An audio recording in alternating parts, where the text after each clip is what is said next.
Hello, everybody. Welcome to another edition of Every Rockie Ever. It's been a while since we've done one here under the Rocky Mountain Rooftop banner for Fans First Sports Network. I'm your host, Skyler Timmons, joined here once again by my brother Dustin in the middle of soccer season and the school year and all that good stuff. Yes, in my classroom during my planning hour. Yes, so we're trying to squeeze this one in while he has some free time this morning while we record. But we won't waste too much time. Things keep moving along in life, but it's the off season for us, and so hopefully we'll be able to get more time to do some episodes. And we figured let's do a fun one, a nice simple one here for a guy that I think we both liked a lot in a Rockies uniform. One Yorvit Torrealba, one of the most prominent catchers in Rockies history, or one of the more notable ones, in fact, for Rockies history for several reasons, but mainly because he was the main catcher for the 07 run and whatnot. But a fan favorite, I would say, with Yorvit Torrealba. Yeah, and when we're talking about nostalgia and stuff, it was that Rocktober, and he was our catcher. He took over for Chris Ianneta, who was struggling, and he just went with it. And it seemed like, he wasn't known as an offensive catcher. He was defense first, great defensively, but he came in clutch, especially in that Rocktober run. And he was a guy that always had a smile on his face, was happy to be there and worked hard. Mm-hmm. So we'll talk all about that, and so we'll hand over to Dustin for a classic breakdown of one Yorvit Torrealba. All right, Yorvit Torrealba is from Caracas, Venezuela, and that's, I think, part of the reason why he's always happy. Great ball player, but he made his major league debut in 2001 as a member of the San Francisco Giants, and then he went on to play for the Mariners and came to Colorado in 2006 and played till 2013 as a member of the Rockies. Yeah, bounced around, was there for a few years and then left, went to the San Diego Padres in 2010, and then was with the Texas Rangers, and then a little bit of time with the Toronto Blue Jays, with the Milwaukee Brewers, and then he made it back over to Colorado in 2013 and finished up his playing career, but which totaled 13 years in the big leagues. 5 of those years, his best years with Colorado, and etched his name in Rockies lore and history with the way he played in those big time years, 2007 and 2009 with the Colorado Rockies. Mm-hmm.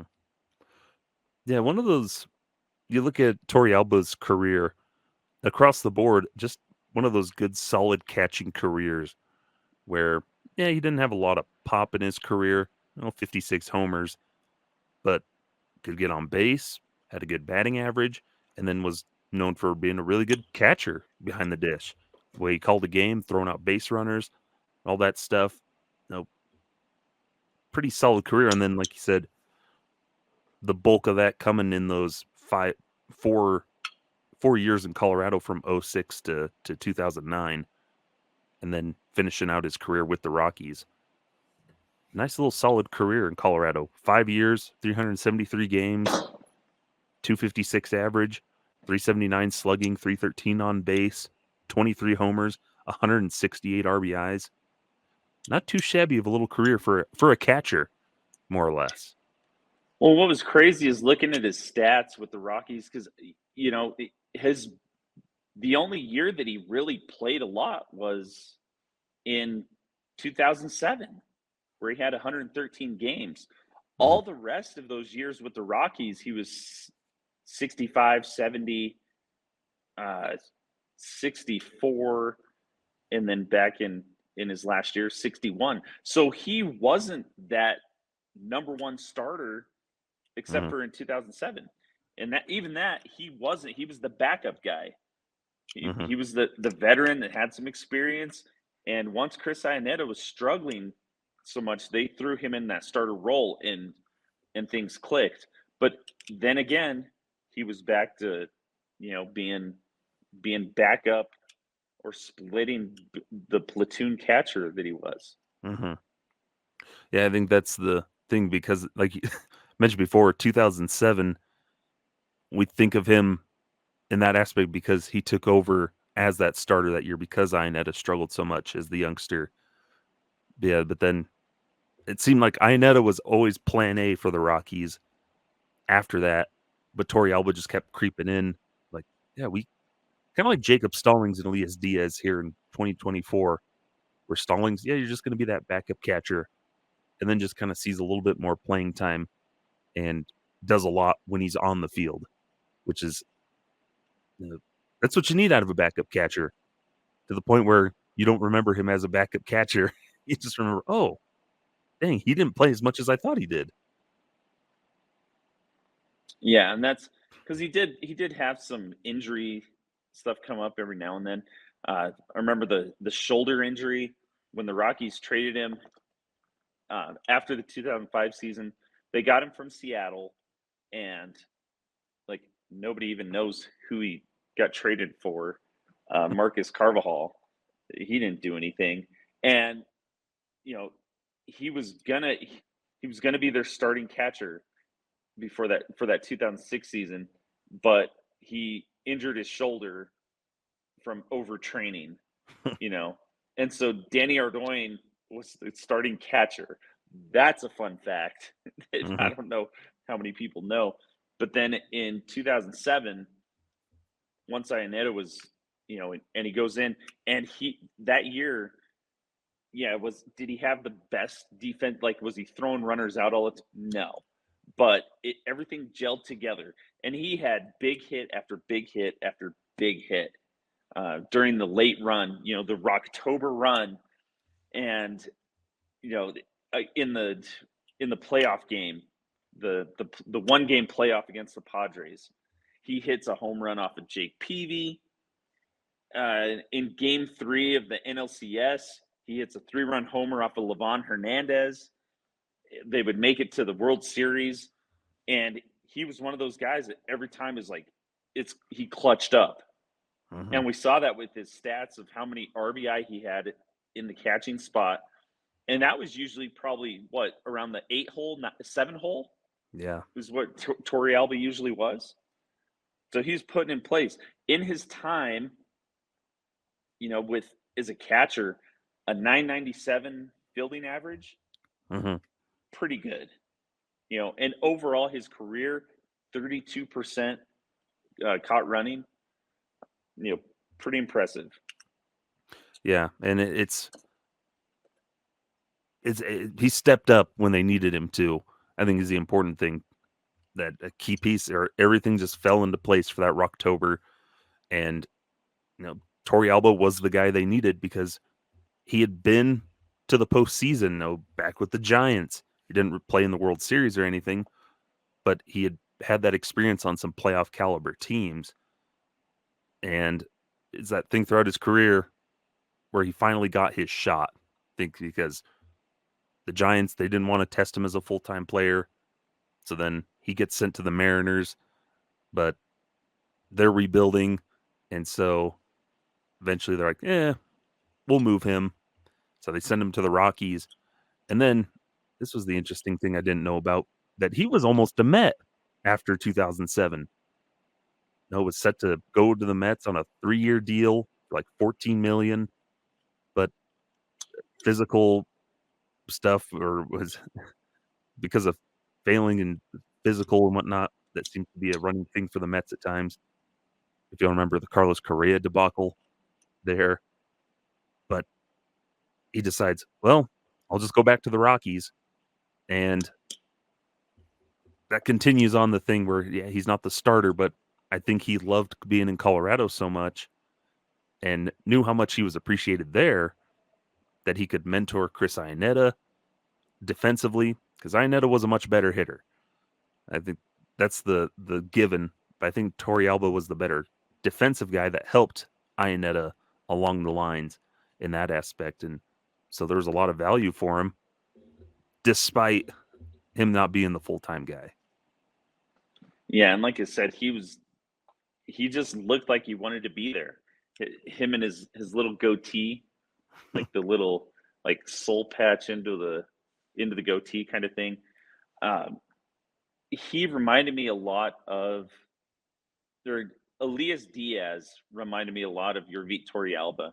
Mm-hmm. That smile, constant smile, there with the guys, working with the pitchers, and he was a guy that you could see like he likes to be here and works hard.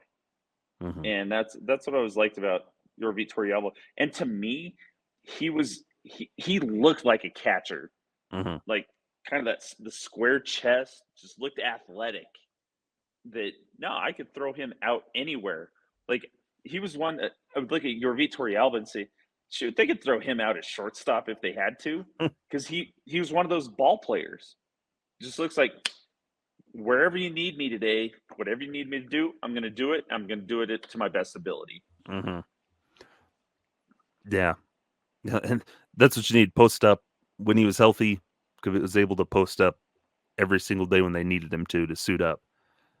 And perfect type of backup guy, the platoon guy, where, yeah, he could have really been a starter everywhere else.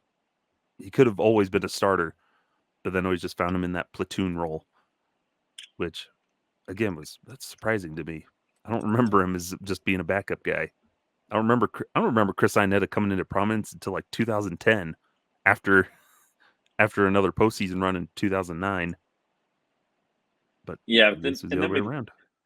we look. Oh man, we look at the roster that they were throwing out there. Oh, that was the time when we had Wilene Rosario as our catcher in 2013. You Mm-hmm. know, like those kind of, you look back and like, oh, no wonder he came back. Like, look who he had. Mm-hmm. But and then you know, like the forgotten 2008 season where you know that it was weird because that group, you know, the '07 team just kind of blew up, uh, like those key pieces, and then we've got these guys. Well, it looks like we're rebuilding again. And then Mm-hmm. in 2009, they make the change with Jim Tracy, and got these pieces fit in together. That you know he was a solid piece to that. Chris Ianneta figured it out offensively, uh, with power numbers, but we had, you know, it was so weird looking back at who all made starts and who was playing. Mm-hmm. He got in 64 games that year and hit 291. You know, Mm-hmm. so he was, and I think that's what I remember in that 2009 season is when he did play, he was making the most of it. Mm-hmm. Well, that, and then you think on the defensive end with, the pitchers that the team had on the rosters, a lot of Latino players, Ubaldo Jimenez, Jorge De La Rosa, Franklin Morales, Manny Corpus, a lot of those guys, how much better they became, probably because of Yorvit Torrealba behind the dish, because, here's a guy who speaks Spanish from Venezuela, maybe better communication between the two, that could help out a lot, because he's a veteran guy behind the dish that's experienced and knows what he's doing, and then he can talk to them in their own language. I'm sure it was very impactful for a lot of those pitchers, those young guys coming up with the Rockies at that time. Oh, most definitely. And having a guy like that he's in the bullpen every day with those Mm-hmm. guys. He sees, and you know, that's the kind of player that, and that's why we see a lot of catchers become major league managers, because of they get to see all the ins and outs. They see the game from a total different perspective than anybody else. You know, they see the action. They're receiving every pitch, and he's one that I don't know what he's doing post playing career now. That you know, I'd always thought that maybe he would make a good manager down the road. Hmm. Like a lot of other catchers. But I wonder if it's something that he's ever talked about. I know he's probably visited the Rockies in like spring training. He's done all that stuff. The Rockies had drafted his son Yorvis uh, a while ago. I don't think he's still with the organization, but that connection was still there. Where yeah, we'll take Yorvit Torrealba's son in the draft. But yeah, one of those guys that hopefully he can pick up somewhere again. He's bounced around a ton. You know, bounced around after his stint with the Rockies. Tried in 2014, but ultimately ended his career as a Rocky in 2013 in the big leagues. And always going to be a fan favorite. No, that 2007 season was enough to etch him into Rockies history. But it was crazy because he wasn't known for a home run hitter, and in that playoff run in 2007, it was just he had a magic bat, Hmm. and anytime he came up, boom, it was a double. His and he had a unique swing with it too.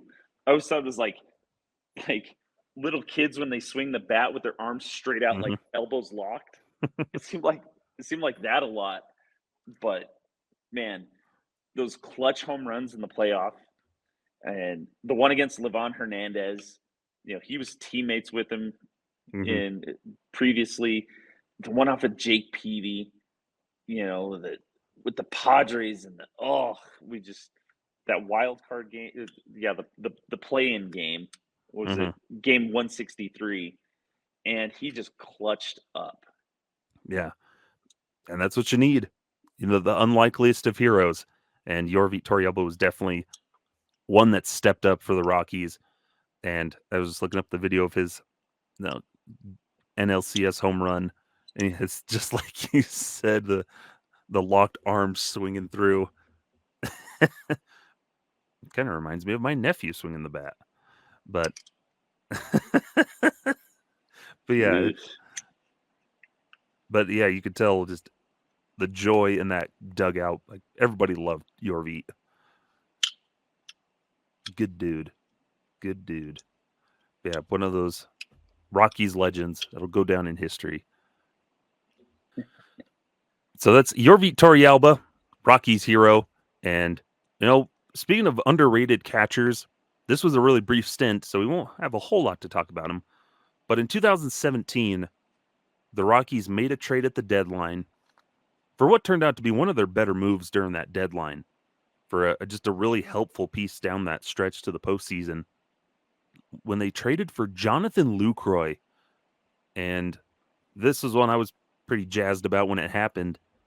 Of Here's a guy that was a two-time All-Star. Had some pretty good years in the recent years when they traded for him, but it wasn't the best. He wasn't the same player he was in 2017 when they got him. He had been struggling, but Jonathan Lucroy, we'll get into it, but a good year down the stretch for the Rockies. One of the better trade acquisitions, short-term rentals. But Dustin gives the quick rundown on Jonathan Lucroy. All right, Jonathan Lucroy, the right-handed catcher out of Florida. He was drafted by the Brewers in the 2007 draft. Straight out, he was out of the University of Louisiana at Lafayette, and so he played. When I think of Jonathan Lucroy, I think of the Brewers. Mm-hmm. The team that he played 6 years with, and then he played a year with the Texas Rangers. Was traded over to the Rockies there in 2017.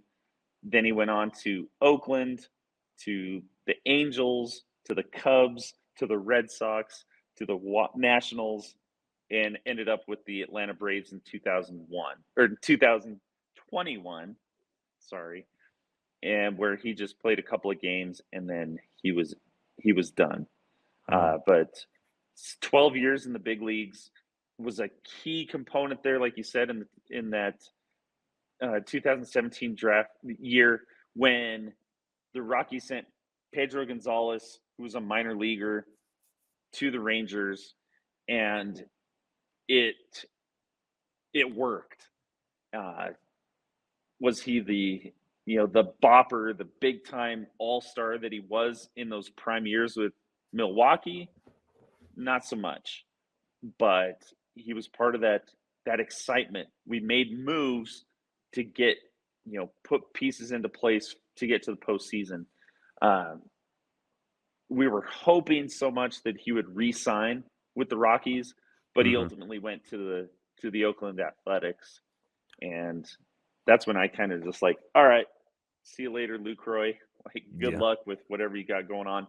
And he just bounced around, team Yeah. after team after team until he finally retired. Yeah. No, I was part of that excitement. Yeah, when they are making trades and they decide to go get Jonathan Lucroy, and it comes with that pedigree. Like, oh dang, like yeah, he's having a bad year, but this is a good catcher. Like even if he's not hitting home runs like he was in Milwaukee, it's that defensive side of things that they really wanted. And with that young pitching staff, the starting rotation at the time, and the bullpen, younger guys, the Rockies wanted a veteran catcher. It was some postseason experience to help guide the pitching staff. And hey, that worked out pretty well for him. With an average age of 23 in that rotation, the rotation dropped from 4.7. The rotation ERA dropped from 4.70 to 4.23 between July 30th and September 12th, and then the ERA dropped from 4.41 to 4.16 after he was traded to Colorado. So that impact was immediate behind the dish, where he supplants Tony Wolters as the starter and immediately takes over and helps guide the team. And hey, he still contributed offensively. He hit 310, 429, 437 with the Rockies in 46 games, had a couple of homers, no, 6 doubles, 3 triples, 13 RBIs. He had that quick resurgence. I think, like you're saying, that inspires, like, man, I hope they bring him back. Like, I think there's something there. He's on the up and up again. But fortunately, they weren't able to bring him back. Yeah, and that's dang. When you look at that, it's like, how are the Rockies managing with Tony Wolters, Dustin Garneau, and Ryan Hannigan Mm-hmm. as their catchers?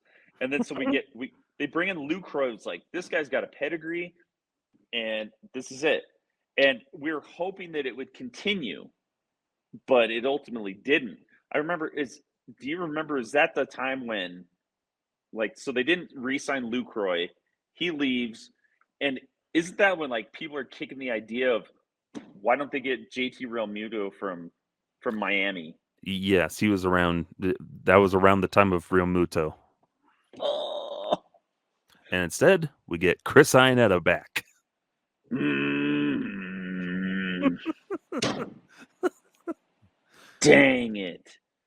Out of everything that we had, even Lucroy, because he showed those signs just for those few months, like, dang, he's not the same defensive guy as he was, but he's swinging the bat fairly well in the 8 hole, like Mm-hmm. getting the job done.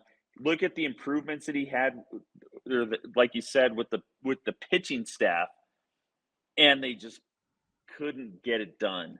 And so Yeah. then we were thinking, like, there's a possibility B. Rogers, see you later, and getting JT Realmuto. Oh, we would be talking about I think here in the end of 2024, if those moves are made, we, we're not as frustrated as we are right now. Yeah. Yeah. Because that 2017 and then 2018, but in that 2017 where they made moves to try and be more competitive at the deadline, they got Pat Neshek, they got Jonathan Lucroy, no, to help support an already pretty strong core that you have, and it just they don't do enough. And no, but it's just interesting to see that what could have been if Lucroy, because the rest of his career wasn't that great, bounced around a lot. But there was something where in Colorado he started to find something offensively, and defensively could have been kept doing well. Could have entered a platoon with Tony Wolters maybe. I don't know, or maybe it could have been he wanted to be the starter, but the Rockies were like, no, we'd rather have you in a platoon with Walters and whatnot. But instead, he kind of goes away, and ends up becoming the catching journeyman. But he didn't, unfortunately, didn't do a whole lot. We didn't get that far into the postseason, but he just played in that one wild card. But hey, he made the most in that wild card game. He went 2 for 3, had a couple of doubles against the Diamondbacks in that wild card game. Drove in a run, had a walk. So even in that little glimpse in the postseason, Lucroy got the job done. Unfortunately, he didn't help the pitching staff too much. Oof. Yeah, I don't like to remember that game. Ugh, stupid Archie Bradley. There'll be an episode we do every Rocky killer, every non-Rocky that we hate. Yes, that's every enemy. Yeah, every Rocky that never was. Oh man, we should do an episode of Rockies killers, of guys that we never want to see again, ever. Even their name just makes you shiver. Mm-hmm. But Jonathan Lucroy and Yorvit Torrealba are ones like they make you feel good. Yeah, and same things where like they did their part. No, that veteran catcher behind the dish helped the guys and provided some stuff offensively. Wasn't mind blowing, but it was enough to help the team. And that's really all you can ask for at the end of the day is a guy that can help contribute on offense. Sometimes we can't say as much these days, but they did their part. And let's see. Lucroy wore number 21 with the Rockies. It was after he left, once they realized, oh, Lucroy's not coming back, Freeland's like, okay, I'll take 21. And so that's why Freeland changed numbers. What number did he have before? He was 31 in 2017. And then once Lucroy left, once they realized Lucroy wasn't coming back, and I think it was somebody else had it that year too. But then after that, Freeland's like, oh, I'll take 21. Makes sense. And notable, Yorvit Torrealba was number 8. And that was Charlie Blackmon's number before 2008 or 2013 when Torrealba comes back. Chuck switches to 19, so Torrealba can have number 8 back. So there you go. And that's how we get the numbers we have today. Very nice. But anyways, that'll do it here for this edition of Every Rockie Ever. A nice quick one here with a couple of catchers. But as always, we appreciate you tuning in and following along. We'll try to hopefully get more regular at times, but hey, life happens. Busy. But you can always find us on Twitter at Every Rockie Ever, and also find us over at Rocky Mountain Rooftop. That's ROCKYMTN Rooftop over on Twitter. Find us over on YouTube where you can subscribe, and find us on your favorite podcasting platform. Find me over at Twitter at silent_crowd. Writing Wednesday Rock Piles at purpleroad.com, and writing stuff for fans firstsports.com. And Dustin, you can find him at Vamos Rockies over on the Twitters. He's not very active there. No. I only use it just to check out stuff.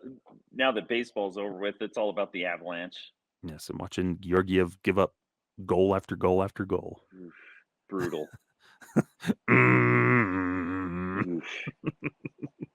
No bueno. But that'll do it here. Appreciate you tuning in. We'll see you next time here on Every Rockie Ever. Farewell.